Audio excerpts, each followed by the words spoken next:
Olá pessoal, tudo bem? Vamos iniciar mais uma aula de literatura.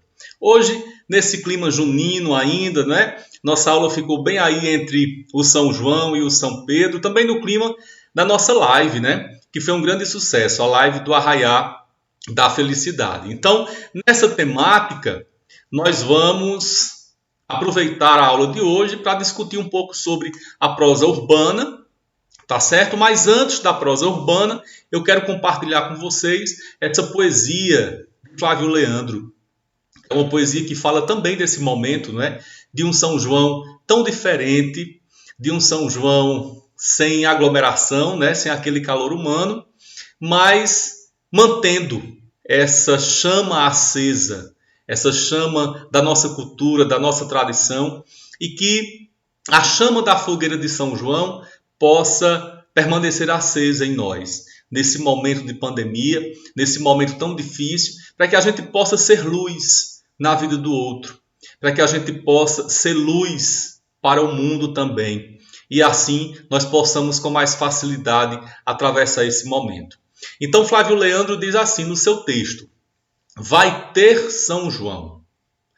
Tem São João no tecido que vem da flor, na espiga que João plantou, na couraça que abraça o pé, nas receitas que vó deixou, simpatias que são de amor, que assim seja, se Deus quiser. Vai ter São João, no casebre caindo ao chão, no palácio em construção, dentro de quem quiser e puder. Vai ter São João, no apê ou no casarão, no hospital da restauração, lá na laje do Zé, ei José, vai ter São João, nos terreiros do meu sertão, sua casa é um bom salão, o arraiá tá de pé, bote fé, enquanto houver sanfona e um arrasta-pé, e o toque da zabumba numa solidão, o grito do triângulo na mão da mulher, pode crer, vai ter São João. E quando essa fogueira que habita em nós reacender a chama do meu coração, se a fala nordestina não perdeu a voz, pode crer, vai ter São João. E viva São João e viva São Pedro, né, minha gente? Então, nós vamos iniciar a aula de hoje fazendo uma breve retrospectiva do conteúdo da aula passada, né? Que tratou sobre a prosa regionalista. E lá nós vimos que essa prosa regionalista, esse romance regionalista, se ocupou de ir ao encontro da proposta do romantismo de identidade nacional, né, de construir um projeto nacional e que esse projeto fosse apresentado para todo o país. Então, na prosa regionalista, nós vimos que o forte foi a apresentação de várias regiões do Brasil, com seus habitantes, com seus tipos populares, com suas culturas, enfim. E depois desse estudo, nós fizemos as atividades aí das páginas 34 a 36 do livro integrado, que é o material de vocês, é a apostila, e também das questões 11 e 12, lá da hora de estudo. Então nós vamos começar corrigindo essas questões e depois a gente parte para o tema da aula de hoje, tá certo? Acompanhe comigo a correção aí no livro de vocês, tá certo?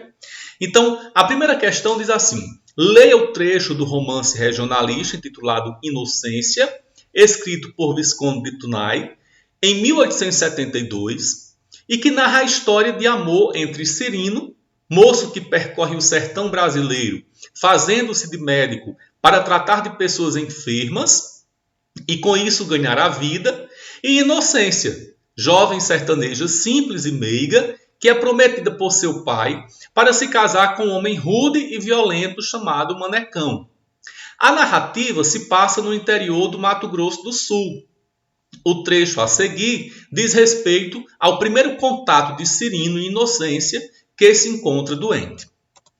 Então, nós temos aqui o texto, né? Vocês já leram para resolver as questões, mas eu fiz questão de colocar aqui no slide. Nós não vamos repetir essa leitura agora, para avançar na aula, né? Para otimizar o nosso tempo. Mas nós vamos direto aí para as questões. Na primeira questão, ele diz assim: caracterize as diferenças entre Pereira e Inocência. Isso aí nas atividades das páginas 34 a 36, tá certo? Então, caracterize as diferenças entre Pereira e Inocência. Pode-se caracterizar a Inocência como uma moça com ligeira vaidade. Ela é ousada ao tentar romper com o lugar comum para aprender a ler. Quando diz querer ser uma princesa, demonstra ser capaz de fantasiar e sonhar com uma condição de vida diferente da que tem. Seu pai, Pereira, revela-se bruto, incapaz de compreender sua filha. Na segunda questão, o enunciado diz: no romance, Pereira representa o típico brasileiro que povoa as porções mais distantes dos centros urbanos, encravado que está no interior do país. Observando a maneira como Pereira fala de sua filha, que marcas da visão do homem do sertão são expressas pelo regionalismo de Tunay? Então, a resposta pode girar em torno do seguinte: Tunay descreve o brasileiro que habita o sertão do país de maneira não idealizada, isto é, não vê como uma pessoa forte e destemida. Pelo contrário, representa-o como alguém brutalizado. Na terceira questão, a beleza de Inocência, vista pelos olhos do jovem Cirino, se destacava pelo tom de candura e simplicidade. Então, a letra A é a alternativa correta, certo? Vamos para a próxima, né? Lá nas páginas 34 a 36 ainda. No romance Senhora, de José de Alencar, a característica que permite reconhecer Fernando Seixas como um herói romântico é o modo como ele frequenta a sociedade, sempre se destacando nos salões com seu comportamento altamente educado e sedutor, a maneira como se veste, seguindo as tendências da moda de seu tempo, o sofrimento que lhe acompanha ao imaginar que jamais teria o amor de Aurélia novamente, sua vida dura, pois teve que assumir desde cedo o comando da família após a morte de seu pai, e sua capacidade de reverter uma situação desfavorável e de lutar contra a frivolidade da sociedade para tornar-se um homem honrado. Então, está correto o que se afirma em 5. Então, a afirmativa correta é a afirmativa A, porque somente a afirmativa 5 do bloco anterior está correta, tá certo? Então, vamos avançando aqui. Considere as seguintes afirmações sobre o romance Memórias de um Sargento de Milícias, de Manuel Antônio de Almeida. O romance está integrado à estética romântica. O protagonista, Leonardo, é um herói nacional virtuoso e sem desvios de caráter. O livro é narrado em primeira pessoa por Leonardo. Trata-se de suas memórias desde o abandono da terra natal, Lisboa, até a nomeação como sargento de milícias no Rio de Janeiro. E 3 personagens como o compadre, a comadre e a vizinha são representantes da classe popular, a base constitutiva do romance, que, além do mais, está escrito em tom humorístico. Quais estão corretas? Apenas a 3. Portanto, vocês devem marcar aí a alternativa C. Então, corrigida a atividade, nós vamos adentrar agora no conteúdo de hoje, no tema da aula de hoje, que é a prosa urbana, tá certo? Com qual objetivo nós vamos estudar a prosa urbana? Primeiro, com o objetivo de conhecer os tipos de romance produzidos no período, né? Na última aula nós vimos a prosa regionalista, ou romance regionalista, e agora nós vamos ver a prosa urbana ou romance urbano.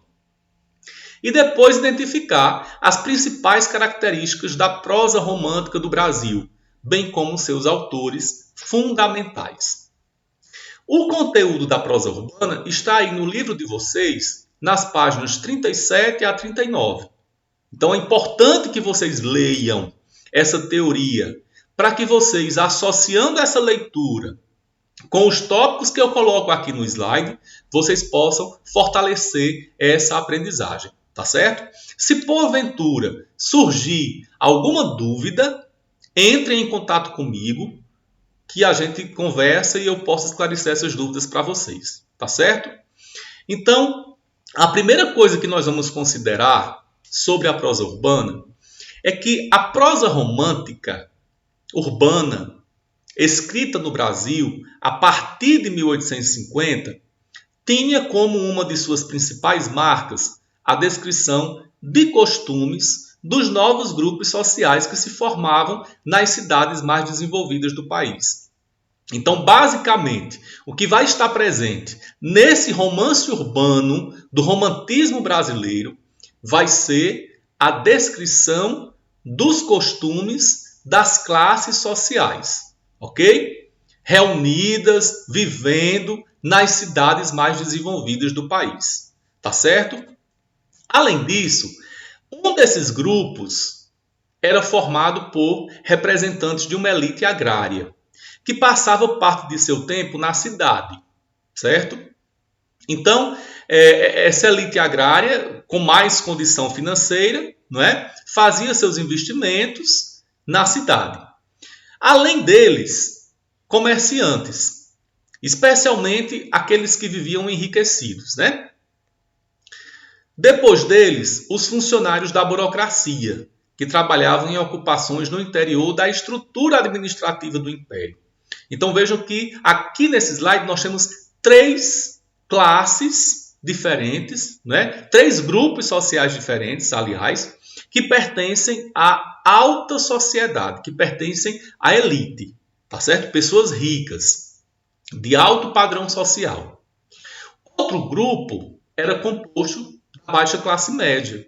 Quem era que formava a baixa classe média? Os pequenos comerciantes, né? Os trabalhadores que desempenhavam funções pouco remuneradas. E aí, os de vida mais abastada compunham grande parte do grupo de leitores que consumia as publicações dos romances, das novelas, dos contos, né? Cujos temas versavam sobre os valores de uma classe ascendente.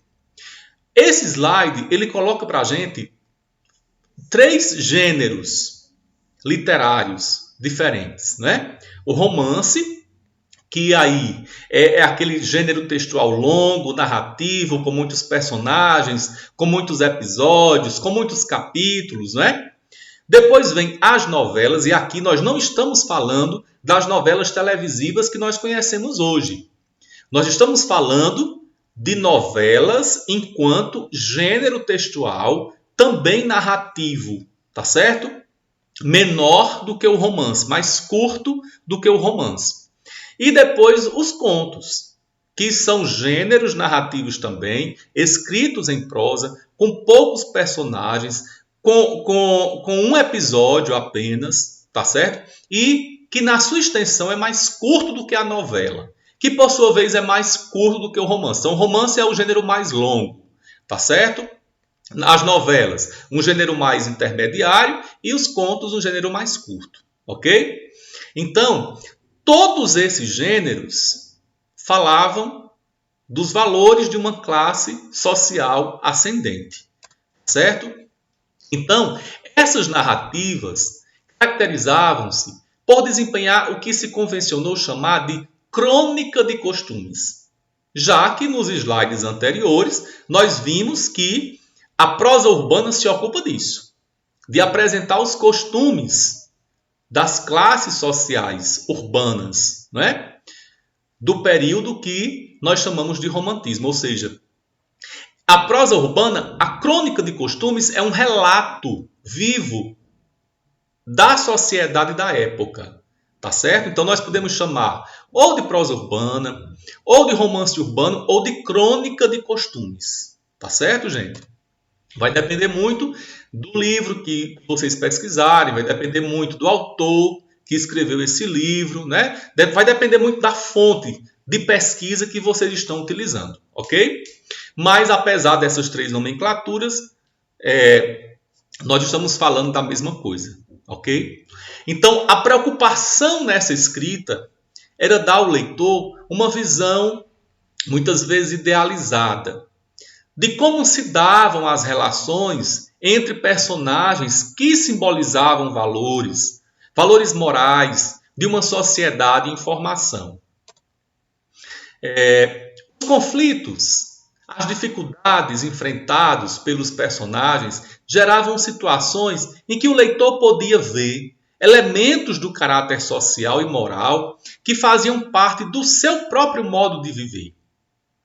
Além disso, dilemas relacionados ao casamento, aos conflitos familiares, à realização de amores impossíveis, às disputas financeiras, etc., estruturavam os enredos, sempre leves e com pouco aprofundamento psicológico por parte dos personagens. Desculpa. O importante aqui não era aprofundar a análise psicológica dos personagens, mas era fazer a narrativa, a apresentação desses dilemas, né? Dessas temáticas, desses problemas, tá certo? Que a sociedade enfrentava. Então veja bem, quem é que se destaca aqui na produção da prosa urbana? Primeiro, José de Alencar. José de Alencar escreveu o romance Senhora, publicado em 1875. Não somente Senhora, mas também Lucíula, de 1862. Né? Além de José de Alencar, merece destaque Joaquim Manuel de Macedo, que escreveu A Moreninha, em 1844. E também Manuel Antônio de Almeida, que publicou Memórias de um Sargento de Milícia, em 1852. Então, José de Alencar, Joaquim Manuel de Macedo e Manuel Antônio de Almeida foram os principais escritores dessa tendência da prosa romântica chamada de prosa urbana. E essas 4 obras aqui, Senhora, Lucíula, A Moreninha e Memórias de um Sargento de Milícias, são as principais obras dessa tendência da prosa romântica, né? Que nós chamamos de prosa urbana, de crônica de costumes ou de romance urbano. Certo? Só que José de Alencar merece um destaque ainda maior, não é? Porque José de Alencar dedicou todo o seu trabalho à literatura, com o objetivo de desenvolver um projeto de construção da identidade nacional. O que era que previa esse projeto liderado por José de Alencar? Previa um mapeamento das características das regiões que compõem o território brasileiro. Então, além de resgatar elementos relacionados ao nosso passado histórico, certo? Então, gente, nós precisamos compreender que José de Alencar merece todo esse destaque porque ele não escreveu somente romance urbano, não somente prosa urbana, mas ele escreveu também romances históricos, né, que se situam em situações que nos reportam a grandes fatos históricos importantes para o Brasil. Não é? Ele escreveu também romances regionalistas e escreveu também romances indianistas. Então, ele trabalhou em várias frentes. Sua literatura nos oferece várias frentes de compreensão do Brasil. Não é? E aí a gente pode perceber que foi através das obras de José de Alencar que o seu projeto romântico de identidade nacional, de apresentação do Brasil, foi apresentado para nós. E continua sendo, não é? Apresentado para nós, porque a obra de José de Alencar continua viva. Então, o mito do Brasil, como uma grande nação, surgiu da literatura de Alencar. Essa ideia foi construída por ele nos romances que ele escreveu. Tá certo? Então, nós vamos ficar por aqui, mas vocês vão resolver sobre a prosa urbana as atividades que estão aí nas páginas 37 a 39 do livro de vocês. como também as questões 13 e 14 da hora de estudo, tá certo? O meu agradecimento a vocês pela atenção, o meu abraço fraterno para vocês e não esqueçam, continuem estudando em casa. Um forte abraço, tá certo?